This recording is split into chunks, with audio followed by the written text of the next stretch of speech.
Corona परठारु work from home कामटा बहुत comfort देइछि हमको। हेले सेई कामटा दिन को दिन साइलेंटली हमर बहुत किछि सोशल स्किल को मारी देई चलुछि बा कमे कमे देउछि। जेमिति कि ऑफिस रे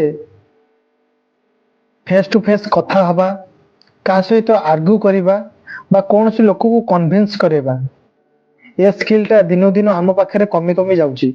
एबे खाली घरे बसी की वीडियो कॉल रे यस नो ओके रे काम चलीछि। हेले लोकों को हैंडल करिबा बा कोनोसी कथा रे तांको कन्विंस करिबा, ये स्किलटा मध्ये दिनो को दिन कमी कमी जाउछि। अधिकांश लोक भाबंती कि वर्क फ्रॉम होम टा सबटा भलो, घरे बसी आराम से पैसा रोजगार करो एवं घर काम को मध्ये देखो। एसबू आमको बहुत कंफर्टेबल दउछि, काहेकि ना ऑफिस काम सह आम घर काम को मध्ये हैंडल कर दउछु।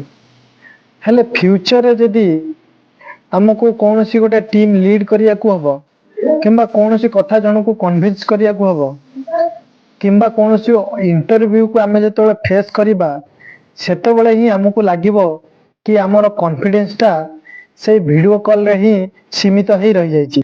तो मोर आज वीडियो करिवार कारणटा एया जे आमे वर्क फ्रॉम होम टा हमको एबे सिना बहुत भलो लागुछि, किंतु फ्यूचर रे सी हमर सोशल स्किल को सब जाक दिन को दिन कमे कमे दउछि। जहा कि फ्यूचर रे हमको बहुत हैरान करेबो। कोन ए कथाटा आपन को सत लागुछि? जदि सत लागुछि, नेक्स्ट वीडियोटा आपन को शॉक करिवो। नेक्स्ट वीडियो देखिया पे लाइक शेयर एवं कमेंट करନ୍ତୁ।